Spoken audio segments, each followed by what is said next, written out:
یہ آیات جو پچھلی ایک دو نشست سے شروع کی ہیں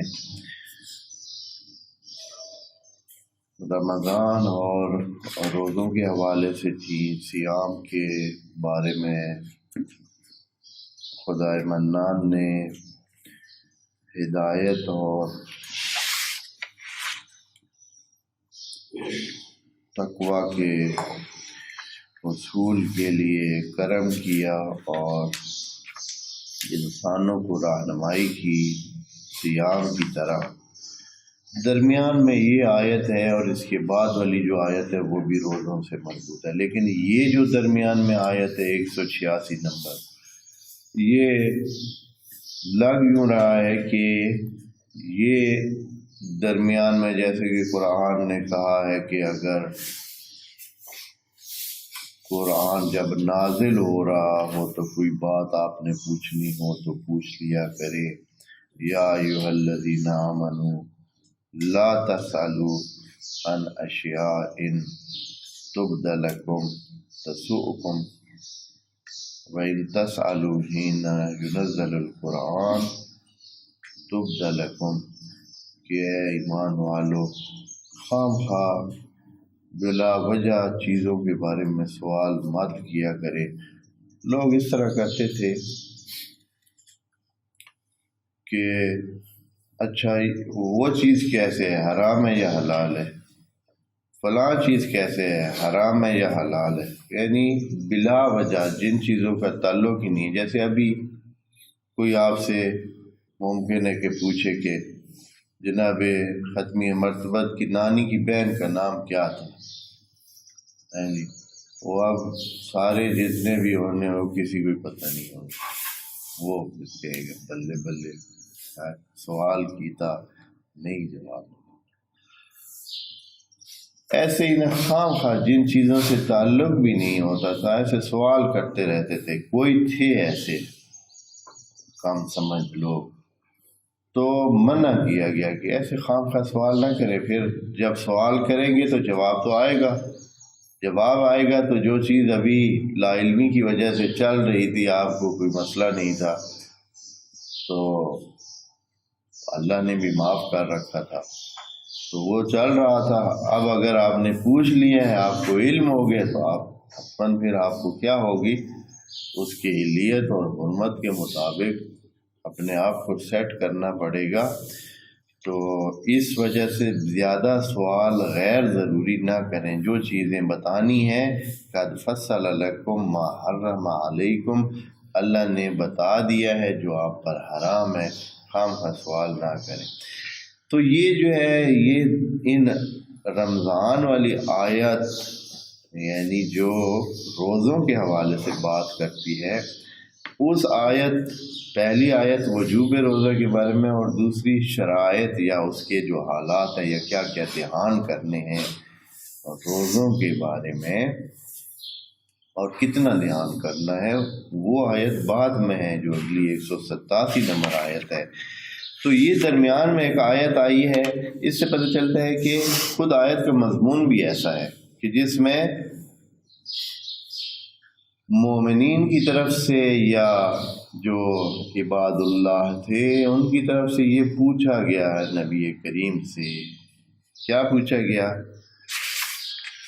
کہ وَإِذَا سَأَلَكَ عِبَادِي أَنِّي، جب اے نبی آپ سے ابھی بھی پوچھا ہے، پہلے بھی ممکن ہے کہ پوچھا ہے کچھوں نے، یا اس کے بعد جو اگر پوچھیں گے تو میرے عباد جب آپ سے پوچھیں میرے بارے میں، اب یہ نہیں کہا کہ اللہ کے بارے میں کیا لوگ پوچھتے تھے، یہی کہ کدھر ہے، سب سے بڑا سوال یہ ہے کہ کدھر ہے اور ہمارے رابطے کا طریقہ کار کیا ہے۔ اللہ کی باتیں تو سب ہو رہی ہیں، احکام اسی کے چل رہے ہیں، اے نبی آپ بھی اللہ کے نمائندے ہیں، لیکن یہ ہے کہ ہم عام بندے جو ہیں ہمارا کیا بنے گا کہ ہمارا تعلق اللہ سے کیسے قائم ہو، اللہ کدھر ہے، کیسے اس سے ملاقات ہوتی ہے، یا ہم اگر اپنی بات کرنا چاہتے ہیں تو اللہ تک اپنی بات پہنچائیں کیسے۔ اس قسم کے سوال یقیناً ہوں گے، بنتے بھی ہیں کہ جب آپ اللہ کے لیے بہت کچھ کرتے ہیں، اپنے آپ کو بھوکا تک رکھتے ہیں، پیاسا تک رکھتے ہیں، بہت ساری چیزوں سے محروم رکھتے ہیں، پابند ہو کر نماز میں کھڑے ہو جاتے ہیں اور دنیا سے کٹ کے رہ جاتے ہیں، تو وہ اللہ ہماری یہ ساری کارروائی دیکھ بھی رہا ہے، سن بھی رہا ہے یا نہیں ہے کدھر؟ اس قسم کے سوالات حتماً ہوتے ہوں گے، پیدا ہوتے ہیں، ابھی بھی پیدا ہوتے ہیں۔ لوگ کیا ہے، بولتے نہیں ہیں، بولیں تو بولیں کس سے؟ جس سے بولے خود اس کے اندر بھی سوالوں کی ایک پوری گٹھڑی موجود ہے، وہ خود کدھر سے جواب دے؟ ہاں جی، تو بہت کم بولتے ہیں، لیکن ہے کچھ چیزیں تو لوگوں نے بلا علم تسلیم کی ہوئی ہے، ظن کی بنیاد پر تسلیم کی ہوئی ہیں، یقین اور علم اور دلائل ان کے بس قائم نہیں ہے، لیکن مانے ہوئے ہیں، اس طرح چل رہا ہے۔ وَإِلَّا ان کے پاس دلائل یا اس کی سمجھ یا اس کی جو ایک طریقۂ منطق کے ذریعے پتہ ہو کہ بھائی ہاں واقعاً ایک وجود ہے، اور یا آیات الہی کو دیکھ کر، آثار الہی کو دیکھ کر، فطرت اور قدرت کی رعنائی کو دیکھ کر وہ کچھ اس لیول پہ پہنچ گئے ہوں کہ بھائی نہیں، یہ نہیں ہو سکتا ہے کہ یہ ساری تصویر بغیر کسی آرٹسٹ کے مکمل ہو گئی ہو، اور ایسے ہی اتنی خوبصورت تصویر جو ہے اس دنیا کی سامنے پڑی ہے، اور اس کا بنانے والا بھی کوئی نہیں ہے، بس ہوا کے جھونکوں سے ادھر سے ادھر، ادھر سے ادھر ہو کے ساری سیٹنگ ہو گئی۔ تو یہ سوال پیدا ہوا کیا، تو پھر اللہ نے جواب دیا اس کا۔ یہاں 2-3 الفاظ ہیں، ان کا دھیان کرنا بہت ضروری ہے۔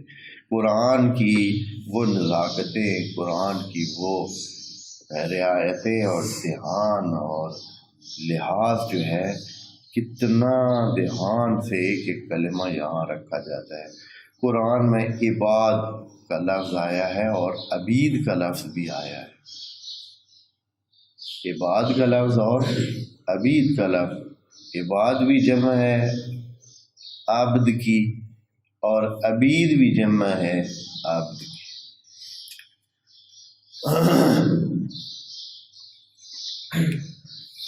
کہیں اللہ نے عبید کا لفظ استعمال کیا ہے، کہیں عباد کا، معنی ایک ہے، یعنی بہت سارے عبد۔ اب کیوں ایسے ہے؟ تو یہ دھیان والی بات ہے۔ یہاں قرآن نے بڑے لحاظ سے جہاں عباد کہنا تھا وہاں عباد کہا ہے، جہاں عبید کہنا تھا وہاں عبید کہا ہے، اور اس میں لحاظ رکھے، حالانکہ معنی کے لحاظ سے کوئی فرق نہیں، اس لیے ان دونوں کا اس لیے کہ ان دونوں کا جو مادہ ہے وہ آبادہ ہے، آبادہ۔ عربی ایک ایسی زبان ہے جس کا ہر لفظ، چاہے وہ اسماء سے ہو چاہے افعال سے ہو، اس کو فے، عین اور لام کی طرف پلٹنا چاہیے، اور قرآن عربی مبین ہے، اور یہ بات خدا کریم نے 7-8 دفعہ قرآن میں کہی ہے کہ بلسان عربی مبین ہم نے قرآن کو نازل کیا لعلکم تاکلون، اور اس لیے ہر کلمے کو واپس جانا چاہیے فے، عین اور لام کی طرح۔ اب اس میں اور بھی باتیں بہت ہیں، بعض کلمے سے بڑے ہیں تو پھر ان کا کیا بنے گا؟ وہ مرکب ہیں، 2 کلمات کو جوڑ کر بنے ہوئے، ان کی بات اپنی جگہ پہ محقق شدہ ہے، اور محققین کا یہ آ رہا ہے کہ قرآن میں غیر عربی نہیں ہے۔ اب یہ جو عباد ہے اور عبید ہے، اس کی طرف آتے ہیں، بہت زیادہ تفصیل اس کی جہاں جہاں جیسے ضرورت پڑے گی آج کریں گے۔ عباد اور عبید ان کا جو اصل مادہ ہے وہ بھی عبد ہے، آبادہ ہے، آبادہ سے عبد، اور عبد کی جمع عباد اور عبد کی جمع عبید۔ ہر چند کے بعض ابتدائی تحقیق والے جو ہیں مفسرین یا ایسے سرسری انداز میں، انہوں نے اس کو اس انداز میں کہا ہے کہ عباد جو ہے یہ العبادہ کے مصدر سے ہے، اور عبید جو ہے عبودیت کے مصدر سے ہے، جبکہ عبودیت مصدر مصنوعی ہے۔ عبود جو ہے وہ صیغہ مبالغہ فعول کے وزن جو ہوتا ہے اس سے مصدر بنایا گیا ہے عبودیت، ولا عبودیت مصدر نہیں ہے، خود سے مصدر عبودیت یعنی بنایا گیا ہے، عبود مصدر نہیں ہے۔ تو العبادہ جو ہے وہ اس کا مصدر بن سکتا ہے۔ عبادہ کا مطلب ہوتا ہے، معنی عبادہ کا ہے جو طاعت کرے، بلا چون چرا طاعت کرے، اس کو کہتے ہیں عبادہ۔ اب یہاں کیا فرق ہے؟ جو مہم بات ہے کہ قرآن میں 96 مرتبہ عباد کا لفظ استعمال ہوا ہے، جیسے یہاں اس آیت میں وَإِذَا سَأَلَكَ عِبَادِي، کہ جب اے نبی آپ سے میرے بندے سوال کریں، اور 5 آیات میں عبید کا لفظ استعمال ہوا ہے۔ تو اب اس کا کیا لحاظ کیا ہے؟ کس چیز کو نظر میں رکھ کر اللہ نے؟ معنی تو دونوں کا ہی، بہت سارے عبد ہیں، بہت سارے بندے ہیں، بہت سارے وہ لوگ، تو یہاں یہ لحاظ مد نظر رکھا ہے کہ جو جہاں جہاں عباد کا لفظ استعمال ہوا ہے وہ اس صورت میں ہے کہ جن کے پاس اختیار ہے۔ ملائکہ کو بھی عباد کا کہا، عباد الرحمن، بل عباد الرحمن کا لفظ ان کو دی۔ انسانوں کو بھی جب تک وہ زندہ ہیں اور جب تک ان کے پاس اختیار ہے تو سارے بندے ہی اللہ کے ہی بندے ہیں، اللہ کی ساری مخلوق ہے اور اللہ کے ہی بندے ہیں، لیکن جب تک ان کے پاس اختیار ہے یعنی وہ اچھا بھی کر سکتے ہیں، برا بھی کر سکتے ہیں، برا کیا ہو تو برے پر توبہ بھی کر سکتے ہیں۔ گناہ گار کو بھی اللہ نے عباد الرحمن کہا ہے، لیکن اس ٹائم تک یہ عباد کا لفظ استعمال کیا ہے، یعنی الف کے ساتھ اس کو ذکر کیا ہے کہ ابھی اختیار کا، وعلیکم السلام، اختیار کا ترا اس کے پاس ہے، یعنی یہ وہ لوگ ہیں جو ابھی اس قابل ہیں کہ اچھائی برائی کی طرف ایک طرف جا سکیں، صاحب اختیار ہیں، اللہ کا دیا ہوا اختیار ابھی ہیں عبد، لیکن کچھ نہ کچھ پھر بھی، جیسے اس لفظ میں ایک الف لگا ہوا ہے نا، اور الف شان والا ہوتا ہے، جبکہ دوسری طرف عبید میں یا لگا ہوا ہے، اور یا جو ہے وہ نیچ ہونے کا اور کمتر ہونے کا اور گھٹیا ہونے کا شاخسانہ ہے کہ وہ نیچے ہے۔ خود لفظ میں بھی الف جو ہے وہ بلندی اور رفعت کی علامت ہے، یا جو ہے وہ گھٹائی اور نیچ پن اور کمتر ہونے کی علامت ہے۔ تو یہ عبد میں، عباد میں دو فرق رکھ کے کہ جس کے پاس ابھی اختیار ہے کہ وہ اچھا کر سکے برا کر سکے، اس کو عباد کا لفظ بولا ہے اللہ نے، اور یہ جو عبید کا لفظ ہے اس وقت بولا ہے جب بے اختیار ہو چکا ہے، جرم کر کر کے، غلطیاں کر کر کے اب اتنا نیچ ہو۔ اچھا، پھر یہ ہے کہ جو عباد ہیں اگر انہوں نے اپنے اختیار سے اچھے کام کیے ہیں تو آخرت میں بھی ان کو عباد کا لفظ دیا ہے اللہ نے، کہ آخرت میں بھی چاہے اب اختیار ختم ہے لیکن چونکہ اچھائی کر کے یہ اللہ کے بندے مان چکے ہیں اور اللہ سے مربوط ہو چکے ہیں تو ان کے لیے پھر بھی عباد کا لفظ چلے گا، لیکن وہ انسان جو دنیا کے دیے ہوئے، اللہ کی طرف سے دیا ہوا اختیار بھی ختم ان کا ہو چکا ہے، اور اس دوران انہوں نے گناہ اور نافرمانیاں کر کے اور اللہ سے دوری اختیار کر کے اپنے درجے کو بھی کیا کر لیا ہے، گھٹیا کر لیا ہے، اس لیے اللہ نے ان کے بارے میں عبید کا لفظ استعمال کیا ہے۔ اور یہ عبید کا لفظ صرف آخرت کے حوالے سے 5 آیات ہیں ان میں کہ وَأَنَّ اللَّهَ لَيْسَ بِظَلَّامٍ لِلْعَبِيدِ، یہی تقریباً لیسا بظلام للعبید کا لفظ تقریباً 5 آیات میں موجود ہے۔ تو یہاں جو ہے اللہ نے کیا استعمال کیا؟ وَإِذَا سَأَلَكَ عِبَادِي، جب سوال کریں تجھ سے پوچھیں کس بارے میں؟ عبادی، میرے عباد۔ اللہ نے ہر جگہ عبادی نہیں کہا ہے، کہیں عباد الرحمن کہا ہے، کہیں ایسے ہی دوسرے بغیر نسبت دیے بھی کہا ہے، موجود ہیں آیات، دیکھ سکتے ہیں آپ دوست جب چاہیں تو۔ میں آپ کو 1-2 آیات سناتا ہوں تاکہ آپ کو اس کو سمجھ سکیں کہ یہ کس چیز کی۔ یہ مہم اس لیے ہوتا ہے کہ آپ قرآن کو ذرا دقت سے اور دیکھیں کہ یہ کتنا جو ہے مہم، اس میں نزاکت اور دقت اور توجہ رکھی گئی اور لحاظ کیا گیا ہے۔ دیکھیں کہا ہے کہ بے سمجھترا بہی، یہ دوسری سورت بقرہ کی 90 نمبر آیت، بے سمجھترا بہی انفسہم ان یکفروا بما انزل اللہ باغیا ان ینزل اللہ من فضل علی من یشاء من عبادہ، یا ایک یہی آیت ہے وَإِذَا سَأَلَكَ عِبَادِي عَنِّي، اور اس کے بعد وَمِنَ النَّاسِ مَن يَشْرِي نَفْسَهُ ابْتِغَاءَ مَرْضَاتِ اللَّهِ وَاللَّهُ رَءُوفٌ بِالْعِبَادِ۔ اگلی آیت میں ہے وَاللَّهُ بَصِيرٌ بِالْعِبَادِ، وَاللَّهُ بَصِيرٌ بِالْعِبَادِ وَاللَّهُ رَءُوفٌ بِالْعِبَادِ كُونُوا عِبَادًا لِّي۔ ہاں جی، یہ بھی آیت ایک آیت میں موجود ہے۔ ایک اور آیت میں موجود ہے وَقَالَ لَأَتَّخِذَنَّ مِنْ عِبَادِكَ نَصِيبًا، یہ شیطان کا قول ہے کہ تیرے عباد میں سے میں اپنا حصہ ضرور لوں گا۔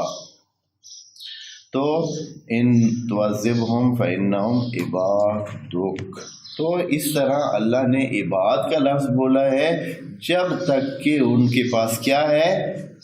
ابھی اختیار ہے۔ ایک آیت میں یہ بھی ہے کہ کل عبادی الذین اسرفوا علی انفسہم، گناہ گار بندوں کے لیے بھی عباد کا لفظ اللہ نے بولا ہے، کل عبادی الذین اسرفوا علی انفسہم لا تقنطوا من رحمت اللہ ان اللہ یغفر الذنوب جمیعا، کہ اللہ بخش دینے والا ہے، یا اللہ ان تمام گناہوں کی مرہم کرنے والا ہے اور ان کو چھپانے والا ہے اور ان کو ڈھانپ کر ان کے نقص کو دور کرنے والا ہے۔ بس عباد کا لفظ جو ہے وہ انشاءاللہ سمجھ گئے ہوں گے آپ دوست کے ہر چند یہ ہے عبد سے، عبد کی 2 جمع آتی ہیں، عبید بھی آتی ہے، عباد آتا ہے، لیکن عباد کا قرآن میں استعمال ہمیشہ ادھر ہوا ہے جہاں تھوڑی سی ابھی عزت اور اختیار انسان کے پاس موجود ہے کہ وہ یہ راستہ اپنائے یا یہ راستہ اپنائے، لیکن جیسے ہی آخرت کا زمانہ آتا ہے اور انسان برائیاں کر کے اپنے اختیار کو بھی ہاتھ سے دے چکا ہے اور اللہ کے ہاں تکریم اور کرامت بھی حاصل نہیں کی ہے اچھائیاں کر کے، تو نتیجہ یہ ہے کہ بالکل کسی کام کا بندہ نہیں رہ گیا ہے، عبد محض، یعنی وہ اس لیول کا غلام بن گیا ہے جو بکنے والا اور ادھر ادھر ہونے والا اور بے قیمت ایک عبد ہوتا ہے، عبید بن گیا ہے۔ عبد عباد میں سے اب نہیں رہا، عبید بن، یعنی خود عبد کی لیول میں سے بھی وہ اس گھٹیا ترین لیول پر چلا گیا ہے۔ وَإِذَا سَأَلَكَ عِبَادِي عَنِّي فَإِنِّي قَرِيبٌ، یہاں ڈائریکٹ اللہ جواب دینے لگ جاتا ہے۔ سوال تو نبی سے لوگ کرتے ہیں، تو اللہ باقی آیات میں تو یوں کہتا ہے کہ کل، اگر آپ سے سوال کرے تو ان کو کہہ دو، ہاں یسألونک عن الأحلة، تو کل یسألونک عن ذی القرنین، یہ ذی القرنین کے بارے میں پوچھتے ہیں، تو کل، یا اور بھی جتنے بھی ہیں جو یسألونک عن الروح، تو کل الروح من امر ربی، یا پتہ نہیں کتنے ہیں جہاں جواب نبی کے ذریعے دیا جاتا ہے. لیکن یہاں کیا ہوا ہے؟ ایسے ہوا ہے کہ سوال کا کہا ہے کہ مومنین عباد اللہ ہے، نبی آپ سے پوچھیں گے. پوچھنے کے بعد پھر یہ نہیں کہا کہ نبی ان کو بتا دے، نہیں، ڈائریکٹ ہو گیا اللہ. دیکھیے کیا فَإِنِّي قریب، یعنی یہ ایسی ہے جیسے کہ آپ مثلا بولتے ہیں نا کہ مثال زید کدھر ہے، کسی سے پوچھتے ہیں آپ کہ اے فلاں زید کدھر ہے، تو وہ ابھی اس کے جواب سے پہلے خود زید جو کہیں اس آواز کو سن رہا ہو وہ خود ہی بول پڑے ہاں جی میں ادھر ہوں. ہاں جی، یہ اس ٹائپ کی بات ہے، یعنی درمیان میں وہ اس واسطے کو آنے ہی نہیں دیا. یہاں بھی اللہ نے اس انداز میں کہا کہ پوچھا مومنوں نے، عباد اللہ نے اللہ کے بارے میں نبی کریم سے، لیکن قبل اس کے کہ نبی کریم کا کوئی جواب آتا یا اللہ ان کو کوئی جواب دینے کے لیے کہتا، خود خدا کریم ڈائریکٹ ہو گیا فَإِنِّي قریب ہوں. ہاں، جیسے کہ میں ادھر ہی ہوں بھائی، ادھر ہی ہوں. ہاں، فَإِنِّي قریب ہوں. اے اللہ کتنا قریب ہے تو، یہ جو کہا ہے کہ قریب ہے، کتنا قریب ہے. ہاں، ہمیں تو دکھائی نہیں دے رہا ہے، ہماری آنکھوں میں اتنا نور نہیں ہے، ہم چیزوں کو دیکھ رہے ہیں بہت سارے، ان کے اندر تیرے وجود کو نہیں دیکھ رہے. تو خدا کریم کہ میں اتنا قریب ہوں کہ اجیب دعوت الداع، جب کوئی میرے ساتھ بات کرتا ہے تو میں اس کا جواب دیتا ہوں. جب کوئی میرے ساتھ بات کرتا ہے تو جواب دیتا ہوں. یہاں نہیں کہا جب کوئی مجھے ندا دیتا ہے تو، ندا دی جاتی ہے تو اس کا مطلب یہ ہوتا ہے کہ منادا کدھر ہے، منادا تھوڑا دور ہوتا ہے نا، تبھی تو آپ کہتے ہیں او زید، ہاں ذرا اس طرح یا لگا کر یا زید.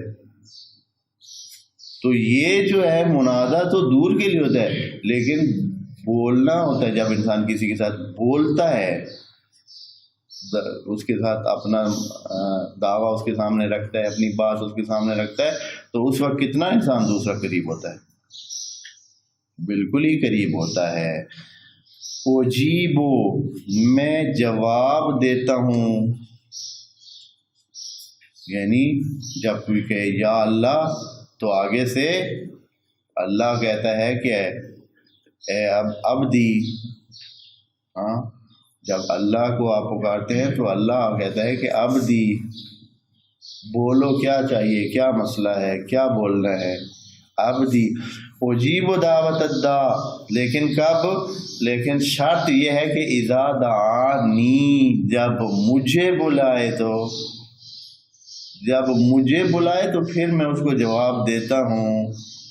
ہاں، لیکن اگر کوئی دوسروں کو بلا رہا ہو، اے فلاں، اے بابا جی، اے پیر جی، ہاں جی، اے مرشد جی، اے فلاں کام کرنا ہے، فلاں چیز چاہیے ہے، اے مشکل حل کرنی ہے، تو پھر نہیں. جب آپ ڈائریکٹ اللہ کو بلائیں، یعنی یہ خدا کریم نے آپ کے لیے ہارٹ لائن کا اعلان کر دیا ہے. ہارٹ لائن جانتے ہیں آپ دوست؟ ہارٹ لائن وہ ہوتی ہے جو ڈائریکٹ کسی بعض جگہوں پہ مثلا اس ملک کے صدر اور اس ملک کے صدر کے درمیان ہارٹ لائن کا رابطہ. ہارٹ لائن کا مطلب ہوتا ہے کہ درمیان میں کسی نے نہیں، ڈائریکٹ فون کرنا ہے تو آگے سے صدر نے ہی اٹھانا ہے، اور انہوں نے یعنی ڈائریکٹ اس کے دفتر سے وابستہ، یا اس طرح کی ہارٹ لائن ہوتی ہے. یعنی مین افسران اور بڑے عہدیداران کے درمیان جو رابطے کی لائن ہوتی ہے اس کو کہتے ہیں ہارٹ لائن. تو یہ ایک قسم کی ہارٹ لائن اللہ بتا رہا ہے کہ اے انسان، تیرے پاس اللہ کے ساتھ رابطے کے لیے کوئی کسی کو واسطہ بنانے کی ضرورت نہیں ہے، کسی کو درمیان میں لانے کی ضرورت نہیں ہے. لائے گا تو بھی اللہ کے بتائے ہوئے فریم کے درمیان وہ جو اس نے بتائے ہیں وہ نہیں جو آپ نے مرضی سے درمیان میں رکھ لیے ہیں یا جو آپ کو بتا دیے گئے ہیں کہ فلاں فلاں کو ایسے رکھیں درمیان میں. یہاں اللہ فرما رہا ہے کہ اس خود آیت سے پتہ چلتا ہے کہ اللہ کو ڈائریکٹ بلانے میں بھی کوئی وہ مشکل نہیں ہے. اجیب دعوت الداعی اذا دعانی، جب مجھے بلائے تو. پھر اللہ کوئی شرط و شروط بس ایسے ہی ہر بندہ منہ اٹھا کے ہیں جی کسی کو علم ہے، شعور ہے، تہذیب ہے، تہذیب نہیں ہے، ایسے ہی ہر بندہ اٹھا کے جناب اللہ سے باتیں کر رہا ہو، ایسے ہے بھائی؟ یا کوئی شرط و شروط ہیں؟ اللہ فرماتا ہے کہ 2 شرطیں ہیں، 2 شرطیں رکھیں پھر مجھے بلائیں تو جواب پائیں گے. اب یہ جو اجابہ اجیبو کہا ہے اس کا مطلب جواب دینا ہے. اب مثبت یا منفی کی بات نہیں کی اللہ نے کہا کہ جو آپ مانگیں گے یا جو چیز آپ چاہیں گے وہ فوراً آپ کو ایسے دے دی جائے گی، اس لیے کہ مصلحت خدا یا مصالح جو آپ کے پہلے آپ کو ایک خاص طرز زندگی دینے کے مسالے ہیں وہ تو پہلے سے موجود ہیں، وہ فٹ ہیں. خدا نے کچھ دوسری آیات میں بہت ساری چیزیں پہلے سے فکس کی ہوئی ہیں کہ بھائی یہ حقائق ہیں. آپ کہیں نا کہ میں اے اللہ مجھے اتنا زور دے دے کہ میں پہاڑ اٹھا سکوں، ہاں تو یہ پھر ایسے نہیں ہوگا. اس لیے کہ اگر آپ نے ایک پہاڑ اٹھا لیا تو باقی ساروں کا جینا تو حرام ہو ہی جائے گا نا. ہاں جی، آپ تو یہ سیلفی کے چکر میں پہاڑ اٹھا کے ادھر سے ادھر رکھتے ہوں گے تو دوسروں کی تباہی ہو جائے گی. ہاں جی، تو یہ نہیں ہوگا. اس لیے کہ انسان کی گنجائش، ذہنی گنجائش اور عقلانی گنجائش اور جسمانی گنجائش کے مطابق ہوگا جو کچھ ہونا ہے. اس لیے آپ یہ توقع نہ رکھیں کہ اچھا جی اے اللہ مجھے گھوڑا نہیں چاہیے، اونٹ نہیں چاہیے، بس ایک چونٹی مجھے جو ہے نا سواری میری بنا دے جو مجھے مثلا دور دور تک لے جائے، مجھے ضرورت نہیں ہے گھوڑے کی. تو یہ پھر آپ کو پھر بیٹھنے کے لیے جو ہے مسئلہ بنے گا کہ بیٹھیں گے کیسے. تو یہ چیزیں ایسے نہیں، معقول یعنی وہ کام جو ہونے والا ہوتا ہے وہ آپ کریں گے. تو ایک شرط کیا ہے؟ پہلی شرط اللہ ہر چیز کا یعنی دینے کے لیے اس کے پاس مشکل نہیں ہے. جیسے آپ کے پاس یعنی اللہ نے ہمیں سمجھانے کے لیے والدین اور آپ پر، آپ جس کو بہت قریبی ترین دوست، بہت پیار کرنے والا، بہت محبت کرنے والا سمجھتے ہیں، اور وہ اس کے پاس وسائل بھی بے حساب ہیں. آیا جو چیز آپ مانگیں گے آپ کو وہ دے دے گا؟ دے تو سکتا ہے. وہ آپ کو آپ کہتے ہیں مثلا مجھے پسٹل خرید دے، بابا کو آپ تنگ کر رہے ہیں، بابا کے پاس پیسے بہت ہیں، کوئی مسئلہ ہی نہیں ہے. آپ اس کو کیا کہہ رہے ہیں؟ آپ نے 2-4 جو ہے وہ فلمیں دیکھی ہیں، مووی دیکھی ہیں، آپ کے ذہن میں شوق چڑھا ہوا ہے، آپ کہتے ہیں صبح شام لگے ہوئے ہیں کس میں کہ ہے بابا جی مجھے کیا لے دیں، ابا جی لے دیں، اب مجھے پستول لے. اب کیا کرے گا بابا جی؟ وہ پیار بھی بہت کرتا ہے، وہ دینا بھی، وہ اس میں ہے کہ کوئی چیز وہ اس سے اگر کہے کہ مثلا اس کو جہاز لے دے تو وہ جہاز بھی اس کو لے دینے کے لیے تیار ہے. کوئی بڑی گاڑی کہہ دے یا کوئی اور چیز کہہ دے تو وہ اس کے لیے مشکل نہیں ہے. لیکن وہ جو چیز مانگ رہا ہے وہ کیا ہے؟ وہ پسٹل مانگ رہا ہے کیونکہ اس کے ذہن پہ وہ چڑھا ہوا ہے. تو اب یہ کیا کرے یہاں؟ ہاں، پیار اور محبت کا تقاضا یہی ہے کہ اس کو خرید کے نہ دے. اس لیے کہ اس قسم کی چیزوں کو سنبھالنا، اس کے لیے جتنی میچورٹی، جتنی صلاحیت، جتنی وہ چاہیے وہ اس بچے میں نہیں ہے ابھی. تو اللہ کا بھی یہی نظام ہے. اللہ نے واضح طور پر دوسری آیت میں فرمایا ہے کہ وَلَوْ بَسَطَ اللَّهُ الرِّزْقَ لِعِبَادِهِ لَبَغَوْا فِي الْأَرْضِ. اگر اللہ کھول دے رزق عباد کے لیے، اس کے پاس کیا رکاوٹ ہے، اس کے پاس کیا منع ہے، اس کو کیا کچھ کام ہوتا ہے اس کا؟ لیکن لبغوا فی الارض، زمین میں سارے باغی ہو جائیں گے۔ اب ابھی بھی دیکھ لیں، جس کے پاس تھوڑی سی کچھ چیز آ جاتی ہے تو آپے سے کیا ہو جاتا ہے، آپے سے باہر ہو جاتا ہے۔ یعنی یہ چیز کوئی اتنی وہ نہیں ہے، بہت مشکل سمجھنے والی چیز نہیں ہے، بہت آسانی سے سمجھ آ جاتی ہے، بہت آسانی سے تھوڑے سے وسائل ہو جائیں بندہ آپے سے کیا ہو جاتا ہے، باہر ہو جاتا ہے۔ تو یعنی سب کے لیے نہیں ہے، لیکن اکثریت کی بات ہوتی ہے۔ ہمیشہ جب بھی اس قسم کی باتیں ہوتی ہیں نا، کوئی بندہ یہ کہے کہ نہیں مجھے کچھ نہیں ہوتا ہے، تو ممکن ہے کہ وہی کوئی ایک نکل آئے، وہ بھی لاکھوں میں ایک، عام طور پر نہیں ہوتا ہے، وہ بھی چیلنج اگر اس کو لیا ہو تو ممکن ہے، نہیں تو عام حالات میں کسی کو دیکھ کر دیکھ سکتے ہیں آپ، ہاں جی، کہ کیا کرتا ہے پھر وہ۔ تو خدا کریم فرماتا ہے اجیب دعوت الداعی اذا دعانی، لیکن شرط یہ ہے، پہلی شرط فَلْيَسْتَجِيبُوا لِي، اگر مجھ سے جواب چاہتے ہو تو میرے لیے بھی جواب دو۔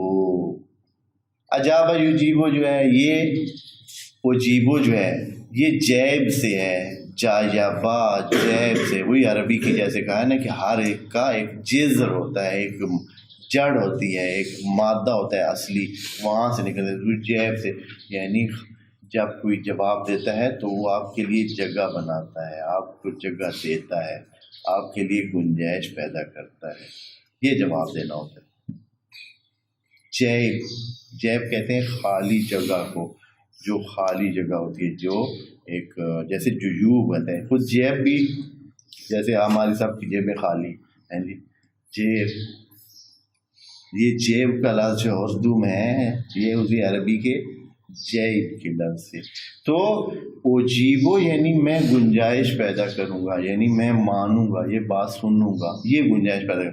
تو اللہ کہتا ہے کہ جیسے آپ چاہ رہے ہیں نا کہ بھئی آپ کو جواب ملے جب آپ بولتے ہیں، تو فَلْيَسْتَجِيبُوا لِي، تو آپ بھی میرے لیے کیا کریں، گنجائش پیدا کریں، یعنی یہ ہے کہ میرا بھی جواب دیں۔ اچھا یہاں دو لفظ بول دیے ہیں، اپنے لیے کہا ہے اجیبو، ڈائریکٹ کہا ہے بغیر اس کو لے جاتے ہوئے اس کی طرف استفعال کی طرف، لیکن جب مومنین یا عباد اللہ کی طرف فعل کو نسبت دینے کی کہا ہے تو یہاں باب استفعال لگا دیا ہے، باب استفعال ہے، ہاں استفعال کر دیا ہے۔ تو یہ کیوں کیا ہے؟ یہاں بھی اللہ کو کہنا کیا چاہیے، یعنی کہہ سکتا تھا فَلْيُجِيبُوا لِي، ادھر کہا ہے اجیبو، تو یہاں بھی کہنا چاہیے تھا فَلْيُجِيبُوا لِي، چاہیے ہے کہ وہ بھی مجھے جواب دیں۔ لیکن دیکھیں نا کتنی نزاکت کا دھیان ہے، اللہ کی طرف سے جب اللہ عباد اللہ کو جواب دینا چاہتا ہے تو کوئی رکاوٹ نہیں ہے، کوئی معنی نہیں ہے، کوئی مشکل نہیں ہے، وہ ڈائریکٹ ہر قسم کی بات کا جواب دے سکتا ہے، گنجائش پیدا کر سکتا ہے، دینا چاہے تو دے سکتا ہے، لینا چاہے تو لے سکتا ہے، کچھ بھی کر سکتا ہے۔ لیکن جب بندوں نے جواب دینا ہے اللہ کو تو ان کے لیے بہت ساری کیا ہیں، رکاوٹیں ہیں، مشکلات ہیں، وہ دنیا میں رہتے ہیں، وہ زمین پر رہتے ہیں، بس ان کو محنت کر کے کوشش کر کے وہ چیز کرنی ہے۔ اللہ کے لیے گنجائش پیدا کرنا آسان نہیں ہے، ہر بندہ، اللہ کہتا ہے کہ صبح اٹھ کے نماز پڑھو، یہاں کوئی کہے نا کہ اجیب دعوت اللہ، میں اللہ کی دعوت کا کیا کروں گا، جواب ڈائریکٹ۔ خوب یہ بندے کے لیے کیا کرنا پڑا، یہ استجابہ کر سکتا ہے، جواب نہیں دے سکتا، یہ تو اپنے اوپر اچھا خاصا بوجھ ڈال کے صبح اٹھ کے کیا کرے گا، اللہ کے سامنے لبیک کہے گا۔ اس لیے فعل کتنا دیکھیں ہے، وہی فعل ہے، جیب سے نکلا ہوا عجاب یجیب، لیکن یہاں باب استفعال میں لے گئے، یعنی جب نسبت ہے مومنین کی طرف اور عباد اللہ کی طرف، تو ان کے لیے فوری طور پر ایسے کہ بھائی جیسے چاہیں، دل جیسے چاہے، فوراً بغیر کسی مشکل کے، بغیر رکاوٹ کے جواب دے سکے، نہیں ہو سکتا۔ اس لیے اللہ نے ان کے لیے کیا رکھے کہ یہ ایسے نہیں ہوگا کہ آپ کہیں گے کہ اچھا اللہ کہہ رہا ہے کہ یہ کرو تو آپ فوراً کاٹ دیں گے، نہیں، اس کے لیے کیا کرنی پڑے گی؟ فَلْيَسْتَجِيبُوا، استجابت کریں وہ، یعنی یہ کہ اس کے لیے کوشش کریں، محنت کریں، پھر جا کر وہ مجھے جواب دیں گے، یعنی میرے لیے گنجائش کریں۔ پس اللہ کا جواب کی توقع وہی رکھیں۔ اللہ کے جواب کی توقع کون رکھے دوستو؟ جو پہلے اللہ کو کیا ہے جواب دیتا ہے، جو اللہ کے اس پر لبیک کہہ چکا ہے اپنے تمام کاموں میں، اور نافرمانیاں نہیں کرتا ہے اور انسنی باتیں نہیں کرتا اللہ کی طرف سے، تو وہ کیا ہے، وہ توقع رکھے کہ اللہ بھی اس کے بولے ہوئے دعا کا کیا کرے گا، جواب دے گا۔ اور دوسرا یہ ہے ایک اور بات، یہ بات اس سے بھی منہ میں، پہلے تو یہ ہے کہ جس طرح جواب اسے چاہیے اسی طرح پہلے وہ اللہ کے لیے بھی جواب دیتا رہا ہو، دے رہا ہو، اور اسی طرح چل رہا ہو جیسے اللہ نے فرمان دیے ہوئے ہیں۔ دوسرا یہ ہے کہ وَلْيُؤْمِنُوا بِي، وَلْيُؤْمِنُوا بِي، یہاں یہ ایمان بے مقابلے کفر نہیں ہے، معنی اس کا بھی یہی ہے، اس کا بھی یہی ہے، لیکن چونکہ دعا کے حوالے سے ہے تو یہاں یہ ہے کہ وَلْيُؤْمِنُوا بِي، مجھ پہ ٹرسٹ بھی کریں، یعنی پہلے سے ذہن میں رکھا ہوا ہے چلو دعا کر لیتے ہیں، ہونا تو نہیں ہے لیکن کر ہی لیتے ہیں۔ جیسے اکثر یہی ہے کہ بھائی اس مرض سے کس طرح شفا ہو سکتی ہے، ہاں جی، یا فلاں مسئلہ کیسے حل ہو سکتا ہے، کدھر سے ہوگا، کون کرے گا، چلیں پھر بھی کر لیتے ہیں۔ تو جب یہ پہلے سے ہی آپ نے اللہ پہ وہ اپنا ایمان ہی نہیں رکھا ہوا ہے، اپنا اعتقاد ہی نہیں رکھا ہوا ہے، پہلے سے بدگمانیوں کا ایک جمگٹھا آپ کے ذہن میں پہلے ہی جمع ہے، تو پھر آپ کا کام کس طرح ہونا ہے، نہیں ہونا ہے پھر۔ یعنی یہ اللہ نے تکوینی طور پر اپنی شرائط میں سے ذکر کیا ہے، یہ تکوینی شرائط ہے، یعنی آپ کی درخواست میں کیا ہے، پہلے ہی کانٹے لگے ہوئے ہیں، پہلے ہی بہت ساری جو ہے نا خرابیاں ہیں، آپ کی درخواست پوری ہی نہیں ہے۔ جو درخواست پوری نہیں جاتی ہے تو اس کے لیے کیا ہوتا ہے، جواب آنا تو مسلم میں مشکل ہوتا ہے۔ کوئی بھی کبھی بھی ادھوری اور ناقص قسم کی درخواستوں پر کوئی بھی جواب نہیں دیتا ہے دوستو۔ اس لیے اس کی شرائط میں سے اگر آپ نے 100% آپ کو یقین کر کے آپ اس منزل پہ پہنچ جائیں کہ بھائی آپ اللہ پر اتنا توکل کریں کہ جتنا کہ آپ کسی انسان پر بعض وقت کر لیتے ہیں، تو پھر آپ کو اللہ جواب دے گا اور آپ کے مطابق مسئلہ حل ہوگا۔ البتہ یہ حتماً رکھیں ذہن میں کہ اللہ کے کام اس کی بنائی ہوئی جو فطری اور قدرتی ترتیب ہے اس سے ہٹ کر آپ نہ چاہیں۔ ہیں جی، آپ نے ابھی شادی کی ہے اور چاہیں کہ اے اللہ بس اس طرح کر، مجھے 1 مہینے میں بیٹا چاہیے، 1 مہینے میں مجھے جو ہے نا بچہ چاہیے۔ ہاں، یہ نہیں، کیا ہے ترتیب وہی ہوگی جو پہلے سے سب کو معلوم ہے۔ ہاں، یا آپ چاہتے ہیں کہ کیا ہو، آپ کو کوئی ایسی چیز ملے جو عام طور پر یا اللہ کی قدرت کے اس نظام کے مطابق وہ نہیں ہے، اس طرح نہیں ہے۔ تو یہ ہے کہ آپ کہتے ہیں کہ مجھے پانی چاہیے لیکن دروازہ آ کر مجھے پانی دے۔ ہاں جی، یہ نہیں ہے، پانی آپ کو ملے گا لیکن کس طریقے سے ملے گا، جو مناسب طریقے پانی کے ہوتے ہیں پانی اویلیبل ہوگا۔ تو اس طرح وَلْيُؤْمِنُوا بِي لَعَلَّهُمْ يَرْشُدُونَ، تو اگر یہ 2 شرطیں پوری کریں گے تو وہ رشد کا درجہ پا لیں گے، رشادت کا اور پکے پیڑے پن پر۔ یرشدون کا مطلب ہے کہ وہ رشد کے لیول پہ پہنچیں گے، یعنی اپنی دعاؤں کو پائیں گے۔ اگر آپ نے اپنی دعاؤں کو پانا ہے تو یہ 2 شرطیں رکھیں، اللہ کے جواب دیں اگر اللہ سے جواب چاہتے ہیں، اور پھر یہ ہے کہ کیا کریں، جیسے آپ نے اللہ کو جواب دیا ہے اور آپ کو اتنا وہ تھا کہ اللہ ساری چیزوں کا مالک ہے اور وہ رب العالمین ہے، تو اس کے جواب کو بھی اسی طرح یقینی جانیں، ولیوں میں ہوں گے۔ تو اس طرح آپ انشاءاللہ اپنی دعاؤں کو پا لیں گے۔ یہ بہت ہی پکا یہ فارمولہ ہے جو اس آیت میں خدا منان نے ذکر کیا ہے دوستو، اور نہیں تو کم از کم جن 40 دنوں میں آپ جو ہے نا آپ دعا کر رہے ہیں، تو ان 40 دنوں میں اپنے آپ کو پاکیزہ رکھیں اور اپنے آپ کو اللہ کے لیے جواب دہ قرار دیں۔ ان 40 دنوں کے بعد آپ دعا کریں، پھر دیکھیں کہ کیا ہوتا ہے۔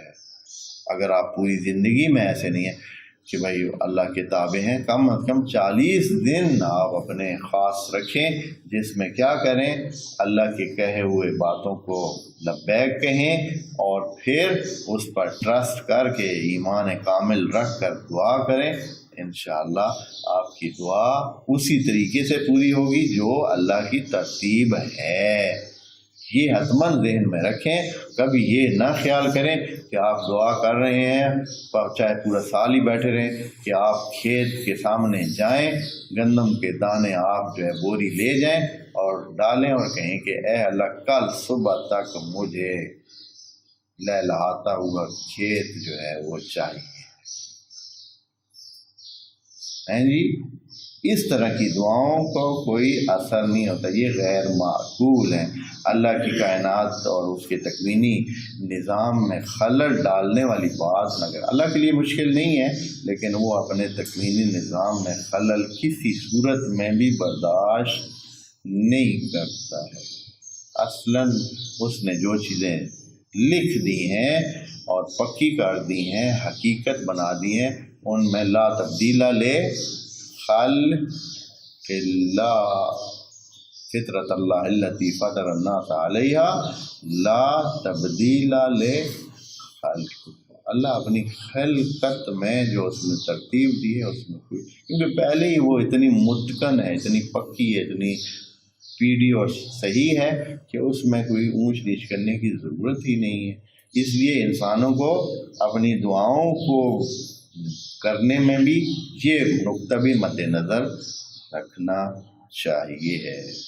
والسلام علیکم ورحمۃ اللہ وبرکاتہ۔